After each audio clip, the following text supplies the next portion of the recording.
Everyone, তোমরা সকলে কেমন আছো? আশা করি সবাই খুব ভালো আছো।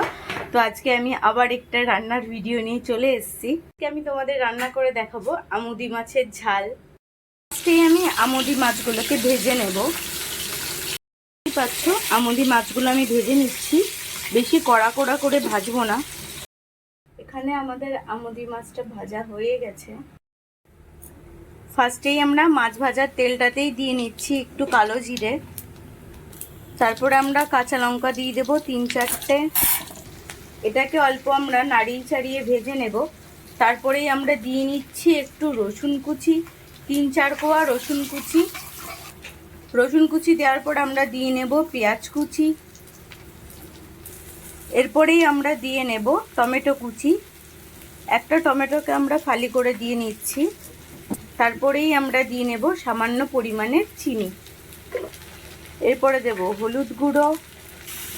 এরপরে এটা আমরা ভালোভাবে নাড়িয়ে চাড়িয়ে ভেজে নেব। হালকা লাল লাল করে আমরা ভেজে নেব। এরপর আমরা দিয়ে নেব অল্প পরিমাণের লঙ্কার গুঁড়ো। আমরা দিয়ে নেব সামান্য পরিমাণের ধনে এবং জিরে গুঁড়ো। আমাদের অল্প কষানো হয়ে গেছে। এবার আমরা আমুদি মাছগুলোকে দিয়ে নেব। মাছটা দেওয়ার পর আমরা এবার জলটাকে দিয়ে নেব। অল্প পরিমাণে জল দিয়ে নেব।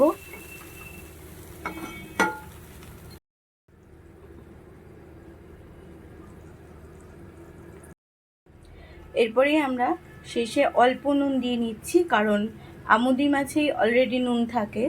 তো আমরা ভাজা থেকে শুরু করে যতক্ষণ রান্নাটা করলাম নুন দিইনি, তো শেষে আমরা অল্প নুন দিয়ে নেব স্বাদ মতো। এটাকে আমরা একটু ফুটতে 10 মিনিটের জন্য ঢাকা দিয়ে নেব। 10 মিনিট হয়ে গেছে, আমরা ঢাকা খুলে নিয়েছি। দেখতেই পাচ্ছ কত সুন্দর হয়েছে মাছটা। তো তোমাদের যদি রান্নার ভিডিওটি ভালো লেগে থাকে অবশ্যই লাইক কমেন্ট শেয়ার করবেন এবং চ্যানেলটিকে সাবস্ক্রাইব করবেন, এবং এটা বাড়িতে অবশ্যই করে দেখবেন, খেতে খুবই সুন্দর লাগবে। যারা আমার নতুন ভিডিও দেখছেন, নতুন নতুন রান্না পেতে এই চ্যানেলটিকে সাবস্ক্রাইব করুন। টাটা।